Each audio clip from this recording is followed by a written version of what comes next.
This is Leigh with Coda Country on our next episode of Coda Country Chats. And today we're joined by a fellow podcaster. This is Josh Matty with Connecticut's Country Podcast. How are you today, Josh?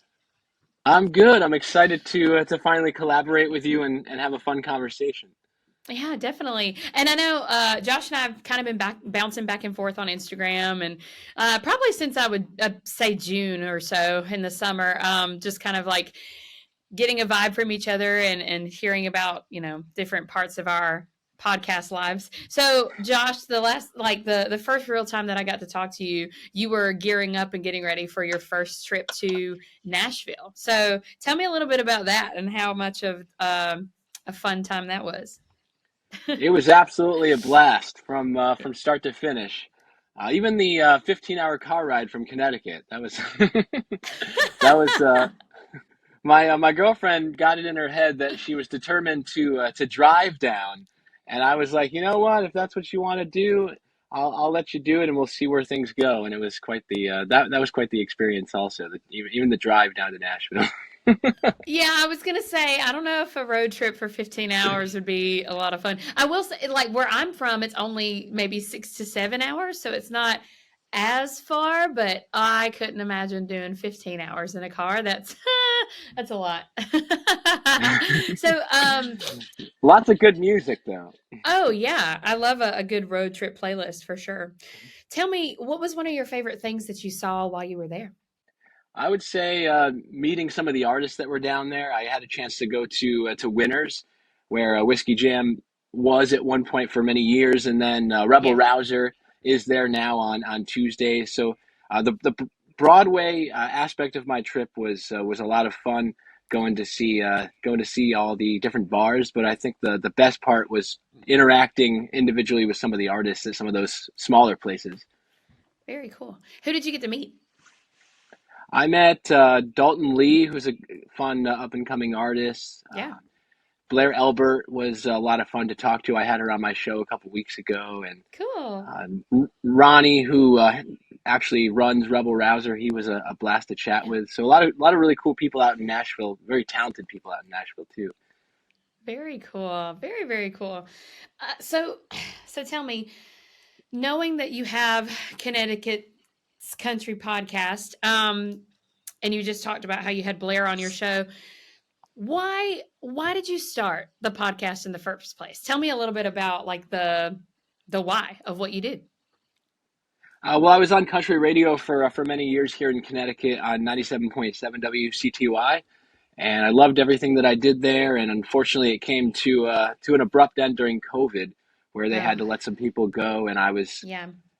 laid off in 2020 during the pandemic. And I thought to myself, what do I want to do next? What direction would I like to go in? And I looked back during my time where one of my favorite things was up and coming rising stars and promoting them while I was on the radio. And I thought, why not combine both things? You know, my love for broadcasting and helping those people have a voice in the genre.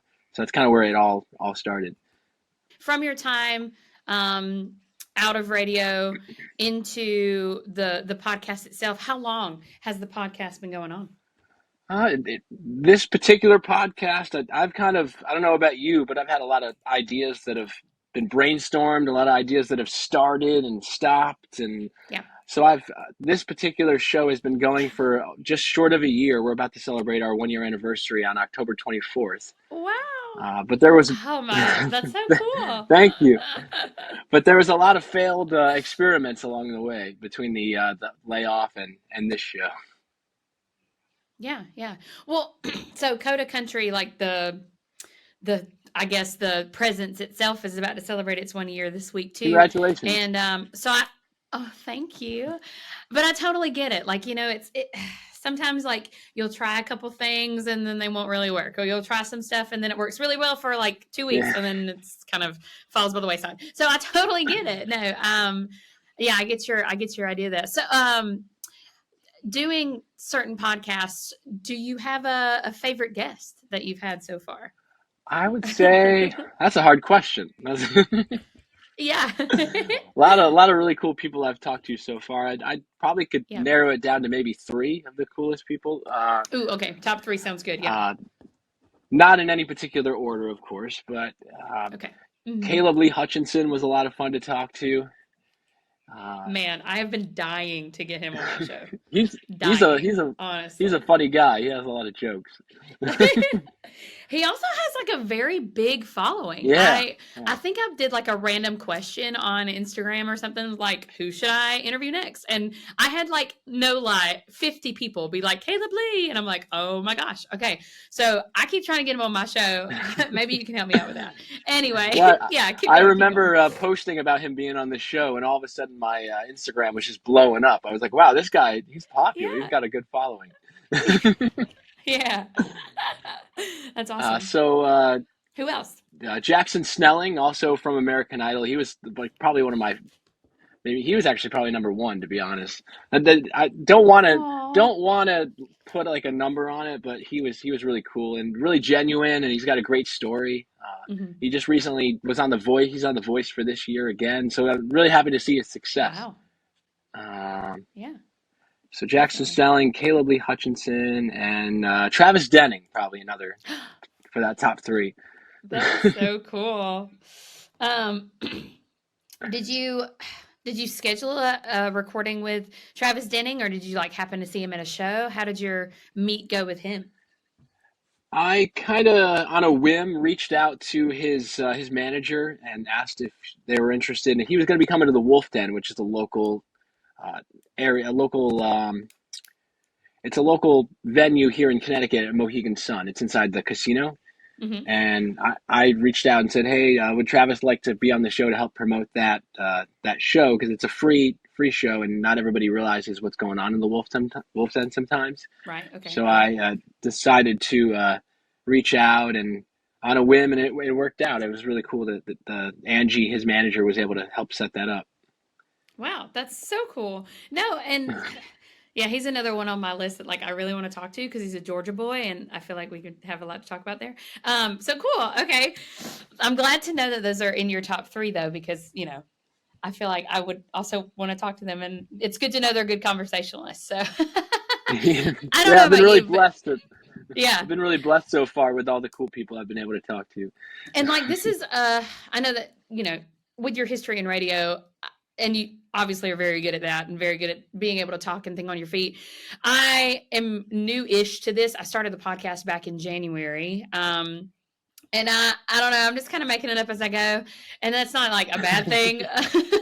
But Take it till you make it. yeah, it doesn't hurt that I also really like to talk. I don't, I was one of those kids in school growing up who got like, is very personable on her report cards, which really means the teacher thought that I wouldn't shut up and had to move my seat a lot. So, but at the same time, now I'm a teacher and now I'm getting like a taste of my own medicine there. Okay, so going back to you. um, Tell me a little bit more about like as a fan, as a country music fan, who are some artists that you're listening to right now? I would say I'm listening to Jelly Roll a lot. I love his story and how he was on the award show the other day, the Country Music People's Choice Awards, Yeah. saying like Uh-huh. the underdogs are back on top. Like I love stuff like that, and Oh his my music's gosh. really really good. It's so true. That whole And album is just top notch.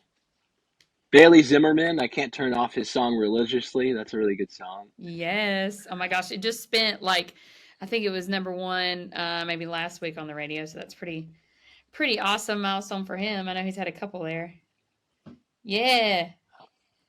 Who else? Trying to think here. You know who kind of sparked my attention recently? He was on the map for quite a while, and then kind of went off the face of the earth. Mason Ramsey. He's really come Yeah. into his own. He's got a I couple new know. It's songs like out, and I'm like, wow, this guy's really grown as an artist. I know. It's like he's kind of getting out of that little boy persona and now he's trying to do his own thing and it's really working for him. So, yeah, I totally agree with you. Yeah. Huh. I'll have to give him more of a listen too just cuz I really liked his younger stuff. That's cool. That's very cool. So okay, any of these artists, have you seen them live, like play performances recently? I have not, but I would absolutely love to. Yeah. Um. Jelly Roll was in Connecticut not too long ago, but I wasn't able to go to the show. Oh man, he did a little like surprise performance at CMA Fest this summer, and no one knew he was coming up. We all just kind of like started freaking out because we see him like coming through the crowd in in Nissan Stadium, and then he just like pops up on this platform stage and just starts singing, and that was the coolest thing. So cool. Okay, well, what is tell me about one of your most favorite like performances that you've seen recently from an artist that we may know and me may love. Well, you mentioned coming through the crowd, and I actually had a memory pop into my mind. Kane Brown at Fenway Park not too long ago over the summer.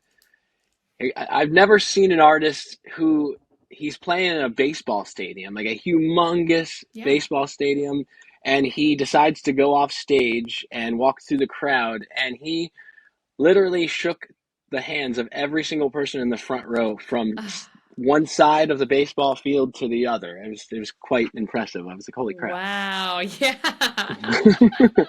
While That's singing, while amazing. singing. Wow. Oh my gosh. I feel like, when people, I don't, this may be a Southern idiom or something, wherever uh, people are like, I can't even chew gum and walk at the same time. Like, I feel like that would be me. I would be struggling to shake all those hands and also still sing and keep time. Yeah, that's wild. Um, Kane Brown is somebody that I've never seen. I've never seen him like at a Oh wow, really? festival or, yeah, and I would love to. Like, I love his music. Who else? Another notable one was Mohegan's son, Carrie Underwood, her Rhinestone tour. That was epic. Oh, that was recently too, wasn't it? Yeah, she was. She actually put up a little stage at the very back of the arena, and she flew from the stage in the sky all the way to the back and did a little performance for the cheap seats. I love that. Oh my Yeah, gosh. I feel That's like you're pretty starting to cool. see more and more artists do that, where they kind of treat the people that pay a little less money to go to the show. They treat those fans just as good as the ones that pay front row. I like that when the Yeah. artists do that. I was just thinking, I was like, that makes me want to even like go see here more now because I feel like I would be one of those people that can only afford the cheap seats. So Every once in a while, maybe you'll get lucky and you get treated to an up close and personal concert. I know. That's awesome. So, okay, we talked a little bit about the podcast. We talked a little bit about some of your favorite live shows that you've seen. Tell me, and I kind of asked you this a little bit. Why country music? What about country music really sparks your interest? Well, it wasn't always country music for me. I remember growing up with my cousins, and we'd listen to a lot of rap music. Like when Nelly first came out, we were obsessed with country Oh yeah. grammar, and country was never really on my radar as a kid. But when I first got into broadcasting, I did an internship for a pop, a hip hop pop station called Q105 in New London, and they weren't able to hire me to take that next step and be an actual employee. So I started looking at other stations and seeing what else was out there, and I landed on the station that ultimately, a couple months later, did decide to hire me, and it was kind of just something that I fell into, and I remember being not familiar with any of the artists when I first got on there and staring at the screen, like super nervous that I was going to pronounce somebody's name wrong. And I was like, oh, Yeah. Blake Shelton, and I was coming up when Florida Georgia Line was brand new. So those were Mhm. kind of like my first uh, artists that I was learning about as I was learning about the genre. And I'm sure people would be like, oh, Florida Georgia Line was the first people you knew as you were, because they're kind of controversial where not everyone thinks that they're country. But to me, that was like Right. the Yeah. falling in love with the genre was people like that. Yeah. So I guess it I will was, say, like, yeah. Go ahead. so I guess it was just kind of falling into it and learning more about it over time and meeting some of the artists that I was meeting during my time in radio and just kind of music, the country genre being there for my job every day, kind of just getting used to it. And What was your first, I guess, experience outside of the radio studio with country music? So, like, say Josh Matty is in his job with the radio, but he's got to go out on assignment somewhere. What was your first experience like with that? Think back, think back. Yeah. I was, we did a lot of charitable events, so that was probably one of my first Hmm. experiences.